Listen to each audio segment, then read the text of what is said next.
Well, hello, everybody. Welcome back to our conversation. I'm Cullum Line. I'm the youth ministry coordinator here at St. Anne's. And with me, I'm Father Matthew. I'm the pastor here at St. Anne's. awesome. Nice to see you. too. Nice to see you guys or hear your comments once we're live on the internet here later today. We've been gone a couple weeks. Yeah. Right. We're off gallivanting and retreating. I had our gallivanting family... and retreating. That's how we roll. I was definitely gallivanting. I was a bit of both. You had a little bit of both. So I know you did some vacation, then you did a little retreat. How was that time for you? No, it was great. Thanks. I always appreciate my vacations. I needed this one more than I think any other vacation I've had. Wow. Just like from March on, it's been a lot of work, and it's been really good. I've proud of the work we've done and the way the community came together here. But it was tough, and I was needing some time for sure. So I had 1 week in Cypress Hills. I was mostly biking and reading. The bike trails there are beautiful in Cypress Hills. And then I did a week of retreat, because normally we have our priest retreat in the spring, where all the priests in Saskatoon are together, but that was canceled because of COVID. It was scheduled for, I think, May. So the bishop told us, just take that week and find yourself a retreat to do. And so I found a place called the House of Prayer in Gopel Valley outside of Fort Gopel. This beautiful, quiet place. And so I took a kind of a private, silent retreat there for 5 days. And Awesome. It's really beautiful, really, really good to have as well. Cool. And you, question? Or? I was just going to say, did the Lord reveal anything amazing to you, or just kind of renew your spirit? Yeah, well, my main content, because I didn't have someone to lead me through the retreat. I didn't want to just kind of let my week go by. Yeah. So I found that some talks that Father Contala Mesa, who is the papal preacher, he's Pope too. Yeah, he's awesome. He preached to, I know it's Pope Francis, Pope Benedict. Was it Pope John Paul II as well? I think at least from JP2, yeah. Father Renero, I think. Yeah, he's a guy who preaches to the popes. And he had given a retreat to the U.S. bishops a little while ago. And the content of his retreats I found online. So it was sort of the content that I worked through on my retreat. And the main word I got out of it actually was my last day was praying, Lord, what should I take from this day or from this retreat? And the word that came to me really strongly was delight. Oh, wow. God delighting in us delighting in him, delighting in the work that we do. Yeah. Delighting in cheesecake or... That was not what came up in my prayer, but in all of God's creation, I guess. Hey, we delight in it all. Well, that's awesome. That's great to hear. And you have had some interesting things happen lately as well the last little while. Yeah, so we had some vacation. There were a few different families. We're kind of all in the same bubble, had different campgrounds at the same place, and got some good beach days in and hanging out there. But I came back a little bit with the sniffles. Oh. So in today's world, that's a little bit questionable. I'm going to take it seriously. And in fairness to them, and come back to work, and we were having a retreat day, I was like, I think I need to go get my COVID test just to make sure, because there's not too many symptoms you need on there to be considered to go. And so you worked from home for a few days. Yeah, so that was just kind of, I guess, last week or a week, I can't remember. Life flies by. Yeah. And I was really impressed by the whole process. Can you kind of walk through how it went for people? Yeah, I don't know. It's the insiders. If you've never had a COVID test, I've had two. We're experienced with COVID tests. Hopefully, it's not running through the whole staff, but it's been too negative. Let's start with there. As I don't have COVID, life is good.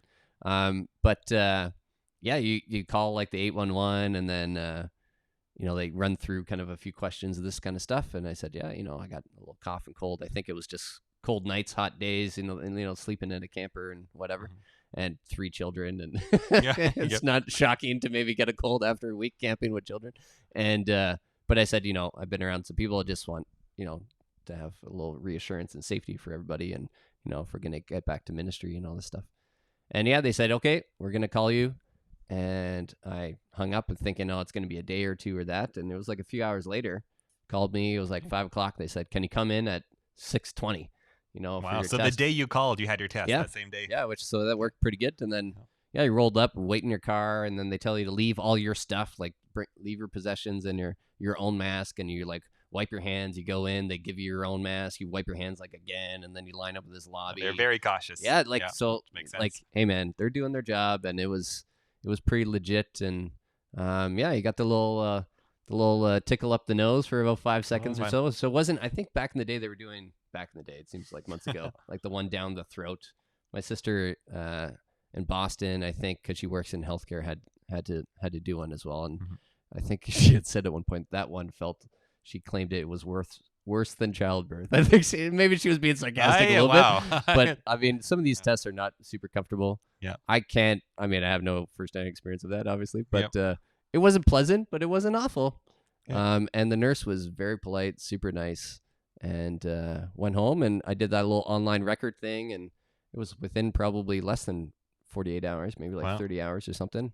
Said you're negative or good, but yeah, work from home for a little bit and stay away till symptoms and all that good stuff. And so we did that. Just I got to follow protocol. It was weird to stay home when you're like probably fine, but I was like, if these are the rules, this is practice in Yeah. obedience. And so we did that, and now we're back rocking and rolling. Right. And that's, I think, been our overall approach to COVID at this parish is like, we're going to take it seriously. We're going to do what we need to do. And we're going to be like as open and accessible as we safely can be. Right. And Yeah. you can do all those things together, right? Take it seriously, do the right protocols.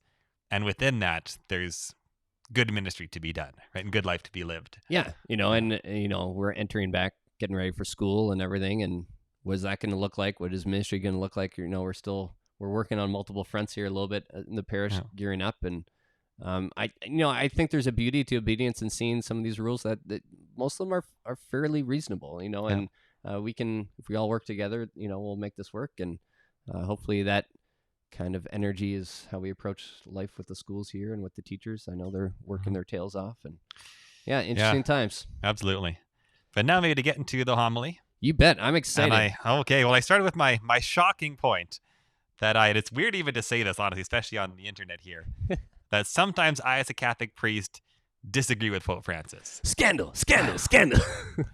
And so I thought, I didn't mention like any examples in the homily, but I thought I would give one now, and just to show that like it's not that big a deal. But the point I was trying to make with this is I find there's sometimes a couple extremes we can have when it's approaching the papacy, either as Catholics or as non-Catholics. Yeah. And there's some who would think that like everything the Pope does sort of has to be infallible. Mm-hmm. And of course, we do believe in the infallibility of the Pope, and it's a very limited, like it's clearly defined time when that's in play. So we don't, as Catholics, believe that everything the Pope does is infallible and perfect. That's just not the view of it. So I was wanting to say that, that I can have these disagreements and things that aren't that important and still love and obey him as the Pope and still trust that he's the one that God has given us. So just an example of how is it that a priest would disagree with the Pope? Well, there's just a little thing. Spilled the tea, as the people say. Yeah. So is that what they say? So it's and it's a kind of a typical Francis thing too. Sort of like his strengths and some of what I personally have struggled with sometimes. And this is where he was on a flight. I think it was one of his trips to South America. Yeah, I can't remember which one. And he found that some of his flight attendants, there was a man and a woman flight attendant who had planned to get married, but I think there had been an earthquake, and the church where their marriage was supposed to was damaged, and they'd just never gotten married. And he found out about this, and he married them on the airplane. And it is, at first, like, it's a really sweet story. And it does show the Pope at his best, because he's someone who cares about people. Like, he's taking time to get to know his flight attendants. Clearly, he's talking with them, he's engaging, he's loving them, he's hearing their story, he's helping them out. Like, that's all beautiful stuff. And he marries them on the plane. So, like, why is grumpy Father Matthew complaining about this beautiful story? Do tell, yes. Yes, well, the reason I do, or I struggle with it, is I can't do that. And, like, as Catholic priests, and he's the Pope, he can do it. I'm not saying it's not a valid thing. But as priests, like, we are limited as to where and how we can celebrate weddings in particular. Sure. And the only way that I can do a valid wedding without special approvals is in a church. And it's a challenging thing sometimes, because there are people who want to get married maybe on the family farm or out at the cottage at the lake and things like that. And people want this, and it's something that's important to them. And as a priest, I have to tell them, like, no, like, that's not how I can celebrate your wedding. And I'm sorry, we can't do it that way. And those are sometimes hard conversations to have. And what doesn't make it easier is when the Pope is marrying people on an airplane. So it's one of those things where it's a beautiful story and a beautiful thing to have done in some ways, but also sort of made the life of his priests difficult in some ways as well. The Pope flex is not quite as nice on the other level, right? And yeah, it's interesting because, I mean, he is a priest, but he's a Pope, and with that comes, he can do it. Access and permissions that maybe don't filter all the way down. But it's interesting, is an example, and I think it's safe to say, on that, like, that's an issue, but it's not like, the salvation, it's like the biggest big issue deal. It's not the biggest deal in the world. And I think we were talking earlier to say, like, I think that was maybe kind of your context of that, and why maybe I was wondering in the homily, I was like, what is he gonna say? And then he didn't, and I was like, that's why I gotta watch this. But I know we give context here, there's conversation room for it, but I think honestly, it made sense as you were trying to almost, in my interpretation, to kind of say like, that's not really the crux of the issue. Yeah. That's not really what we want to get at. Like, these are moments, but just to say like, it's allowed. It's allowed to Yeah. have kind of that feeling, and even that might open some of our eyes and hearts in ways we hadn't thought of Yeah. before. Yeah. And especially I find in our sort of crazy social media world that we're in right now, like there is a lot of criticism on the internet of Pope Francis, as there was of Pope Benedict and of Pope John Paul II as Yeah. well. Right. And sometimes as Catholics, it's hard to know what to do with that. And like, yeah, and to recognize that like we can love and obey our popes. And also some like there are not think that everything they do has to be perfect. Right. Mhm. That's not how we see the papacy. Yeah. Maybe moving on from there, Yeah. but or jumping off from there, was you got into the homily a little bit of going through that gospel and the images Jesus used in Peter's name, Simon, and then Paul taking up and using the term Cephas and for Aramaic for rock, right? Mhm. And the idea that of the keys and whatever binded Luth, you kind of went through all those images. But for me personally, I really loved that understanding of the difference of the steward and the king. Oh, okay. Um, And can you walk through that? yeah, Walk so through it for you us. kind of just gave this example that the steward is someone who kind of serves in place, right? Yeah. The king is absent, or maybe like in history we had where it was like an infant king, right? So Yeah. until they're of age of reason and old enough that sometimes you would have the steward that would take care of things, right? Or they're Yeah. off on a journey, and so they have the keys to the kingdom, as it were. And so we see that in the Gospels, that they're given the permission to kind of be caretakers. Yeah. And Yeah. I just think that's sometimes we could blow past that, but that's not a small thing to me. Yeah. And I was like, wow, I always felt this reality. Yeah. But when you put those two terms together, I was like, oh, maybe this is why sometimes I get upset or bent out of shape about people's hot takes about the Pope one way or the other. Mhm. And I was like, and I was mentioning earlier, I was like, maybe it's because sometimes we're viewing the Pope as a king and not a steward. Okay. Yeah. That the king is the ruler, the decree. I make the decisions. I'm in charge, right? Yeah. When really this desire of the steward is to say like, well, we have stewardship. We do stewardship jobs. Yeah, Your time, right. talent, and treasure, right? How we use what God has given us, Yeah. right? Like the Pope Peter has been given a responsibility. I think you said somewhere in the homily of like, it's not even just a responsibility; it's a burden. Yeah. I think I use that word burden, Which yeah. I think is an interesting word to look, right? Like Linus, like, and you hear the stories of Pope Francis, like, I don't think these popes are usually excited to Yeah. become pope, right? Like, there's a lot of responsibility that, in some Yeah. ways, burden is a appropriate word, Mhm. but and I don't mean in a negative way, but almost like in a there's a heavy load Yeah. to carry, right? And they're gonna try to do their best. Doesn't mean perfect. Yeah. And I think it's interesting that Peter was the guy. Yeah. And why do you say it's interesting that Peter was the guy?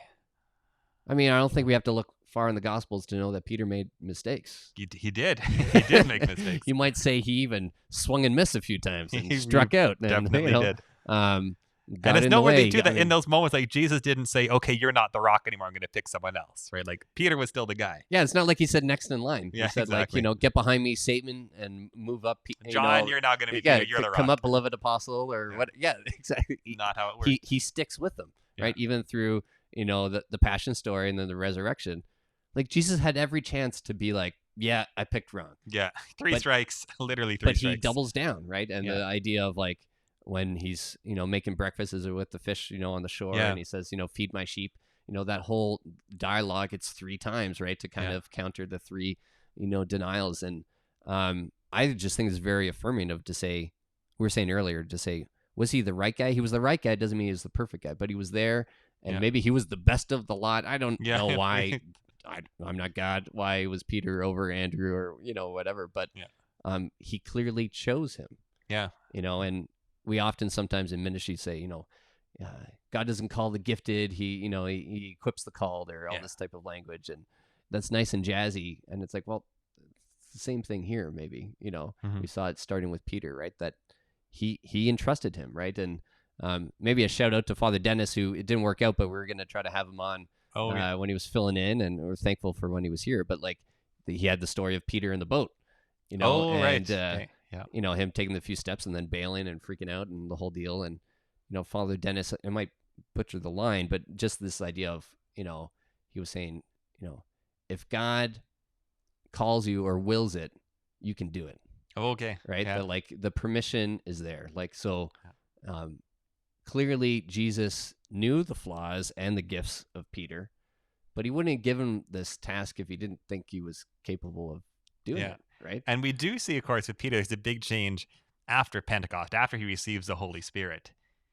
He becomes a much more strong, courageous, wise leader. Although still maybe not perfect, because we do have Paul talks about one disagreement he had with Peter after the fact. Yeah. When Peter, he thought, was sort of being hypocritical and following rules they told people they didn't have to follow. And Paul, at least we only have Paul's side of the story, of course. Yeah. But Paul says he like opposed Peter because he was doing the wrong thing. Yeah. So it's interesting. Maybe like, in God's wisdom, he's like, I'm going to pick guys in a situation to play out to show you what the church is capable of and how are you going to work once I'm gone, right? Yeah. You're going to have flaws and not be perfect, but the Holy Spirit will still guide the church and be with you and lead you. Yeah, and that's key, I think, Yeah. that there will be flaws. He won't be perfect, and the Holy Spirit can still be with us. Yeah. And that kind of gives me to, if we're going to flip over the pages of our homily notes here, a large part of the homily was these quotes from a fellow named Eamon Duffy. Yeah. And he's a professor of history or history of Christianity at Cambridge University. He wrote a book, probably his most well-known was called The Stripping of the Altars. And it's a look at the English Reformation. And is it really, I won't get into all of it here, but he's really seen like a world expert in English Reformation and on papal history. And he's a faith-filled Catholic. And so he has this essay called Why Do We Need a Pope? And the main point there that he gave, and I think it is true, is that popes, he says, are assurance of unity and apostolicity. That the unity of the church, how do we know we're in the church that Jesus sort of gave us? Well, because we stick with the Pope, who is the successor of Peter. That's sort of our source of unity, holds us together. And the apostolicity is our connection to the apostles and through them to Christ. But there's a quote here that I was thinking of as we were talking earlier about the fact that, like, Peter was not perfect and he was called. And so this is the quote here from Duffy.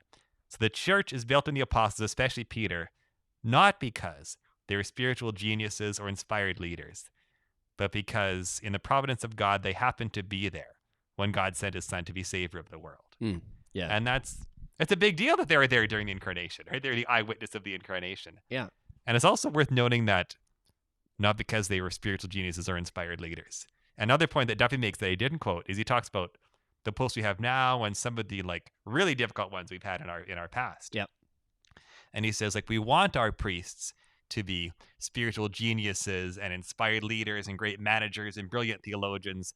And a lot of them have been, but some of them are not. And that's okay. Because that's not the primary role of the Pope, is not to be those things, actually. It's to be that source of unity and apostolicity. And that infallibility that the Pope has is still present. Yeah. And I mean, we don't have to look far, in our community and the broader Christian community, even of where we don't have this, right? And we know it's a big sticking point. And like, we talk about like not having like a Pope. Yeah. Yeah. And there's many different segments of our, our Christian faith. And sometimes even, not that we're going to go off in there, but there's scandal in the church and that, and it can be a struggle. And I was just talking to someone in the parish of like this idea of like, but even in that, there's a solace I have in having an authority of someone I can go to, right?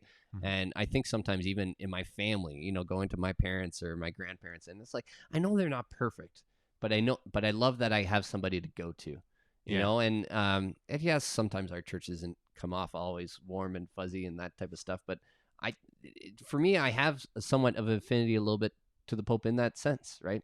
It's someone that maybe I can take my questions and my concerns and my arguments and to try to work it out. And I think you were mentioning there, or maybe before we recorded, I can't remember the context of, sometimes people above you have a context or an understanding that we don't have access to. Right, yeah. And that could be a struggle, but there could also be a bit of a practice of obedience and surrender to say, okay, maybe they know something that I don't know. Yeah. And I'm just going to trust. This is going to be an opportunity to trust. Yeah, and I think the example I was using there is just for me as a leader. And my role being like not nearly the same burden that the Pope has, but as a leader of this parish, I know that there are times that I've made decisions and there are people who have seen the decision I made and said, like, that is ridiculous. That's a terrible decision. And I understand that.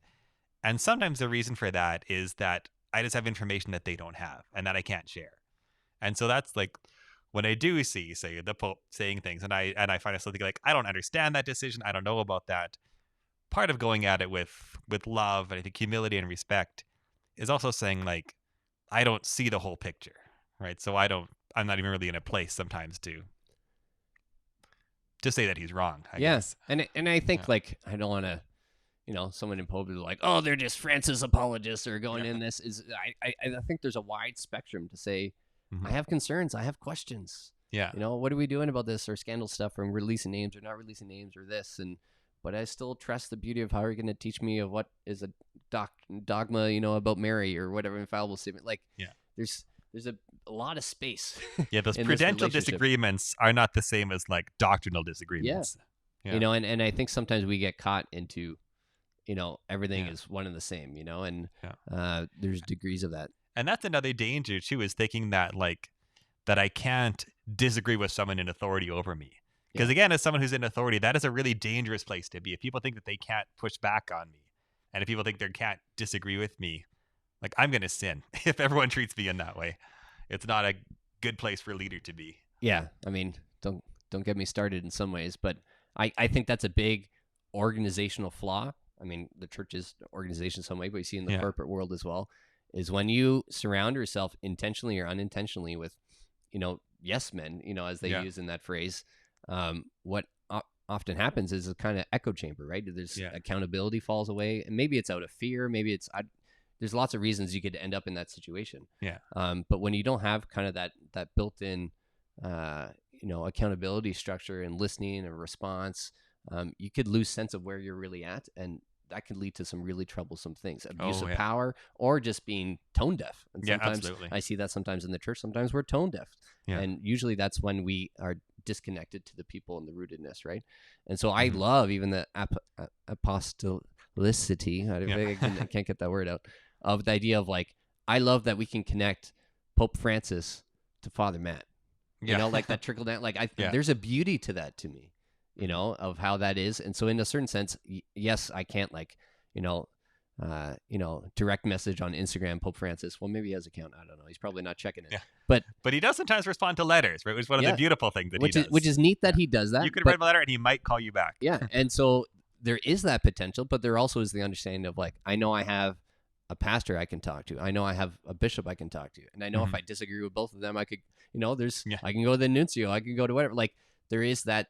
It's kind of Sometimes structure structure. can be beautiful. Yeah. It can also be flawed, and we've seen Yeah. that. But I think sometimes we miss the beauty and Yeah. God's wisdom. Right? Clearly, Jesus, in very explicit ways, kind of made it obvious the power he was giving to Peter. Right? And Yeah. I think sometimes we can blow past that, and I think we were even saying, just to loop back to what he had said there, is maybe think of the story of my teacher in grade 7 about the fourth commandment, loving and obeying your parents. Yeah.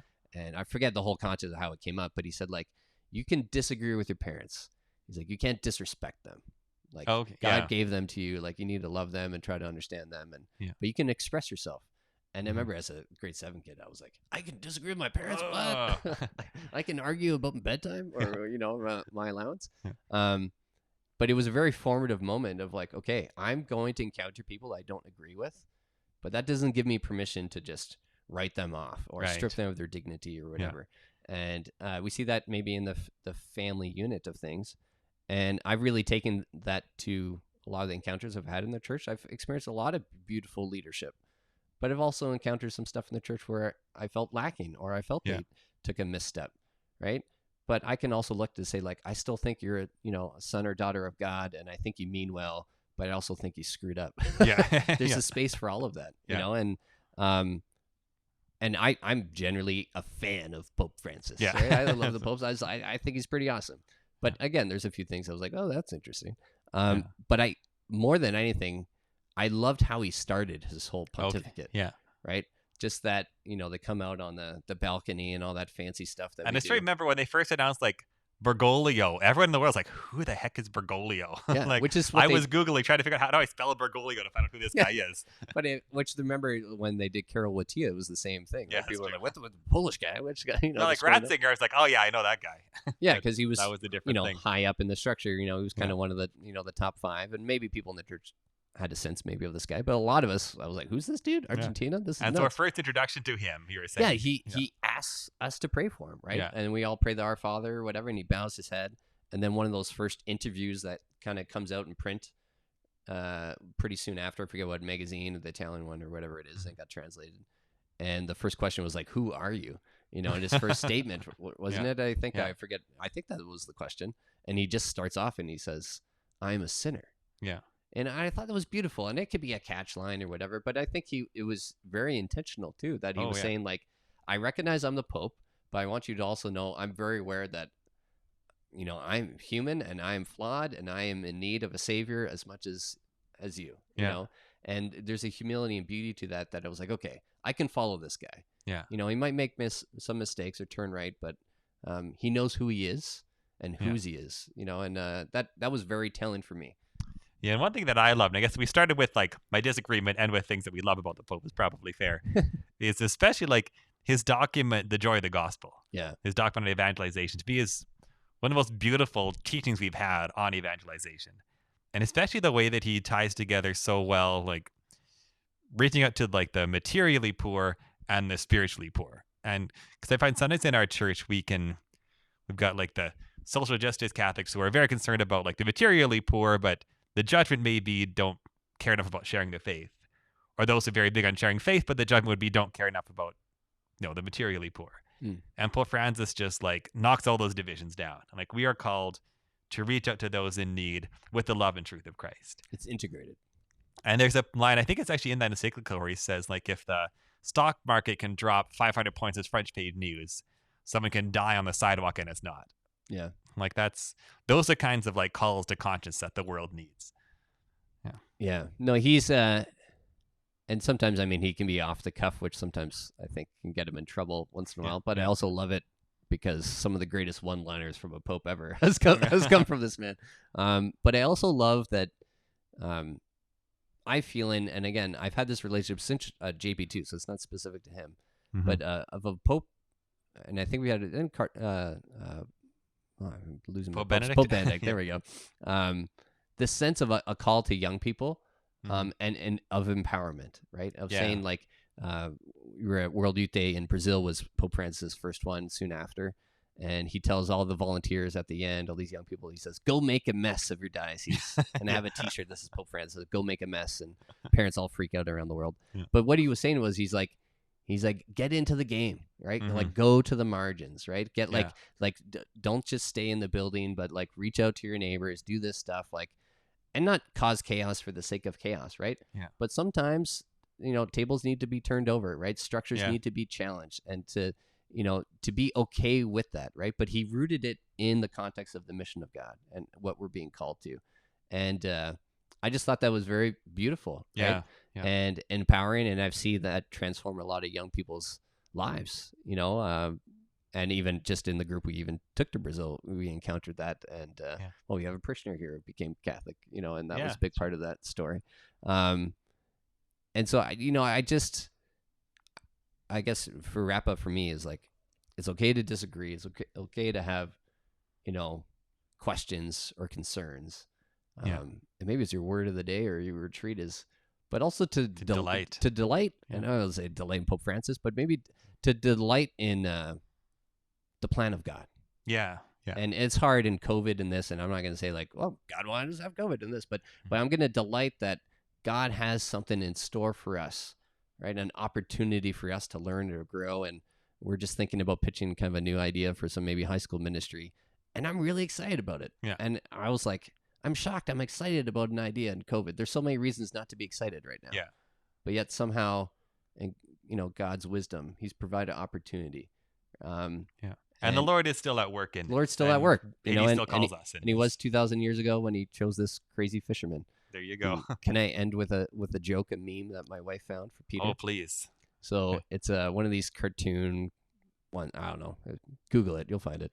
And it's of Peter, and somebody's giving him a box of like business cards or something. I'm butchering this. It's an image, and it's basically Peter, and it says, or Simon, I guess. Oh, it says Simon the fisherman. Gotta go the right. It says, he's like, a business card. It was like Simon the fisherman. And it's like a box of 1,000 cards or whatever it is. Yeah. And then like the next panel is, Jesus saying, he's like, Simon, you are Peter, and on this rock. And then you just see him go like this because he's got all these business cards as Simon. And I was like, oh, that's funny. Yeah. That's my little delight That's a of great the point day. to end on. I got nothing else. Anything else more wise, or shall we wrap it with there? Oh, I can't top that. There you go. But Well, thank you for being with us, everybody. yeah. Yeah. Maybe feel free to comment. Share. We don't have a super obvious challenge or question of the day, but maybe, what's something you delight in? To go off Father Matt, what are you delighting in this season of summer and approaching the school season? And what Or do you? maybe too, if I get any favorite like quotes from popes. Yeah, We not shared just a few of Francis. ours We'll here. throw it back. Yeah, Like I can go you open can up go in even history wider. and see Yeah. see where you go. And yeah, we'd love to hear your interactions and joy and experiences with the popes, because that's a big part of our faith. Yeah. And it's interesting to know how we all relate and journey with them. And until next time, I guess we'll stay well. You stay healthy. We're praying for all of you, especially the families and the students and teachers, as you all get ready for that. And know that we're with you, and we'll see you soon. Amen. Thank you. God bless.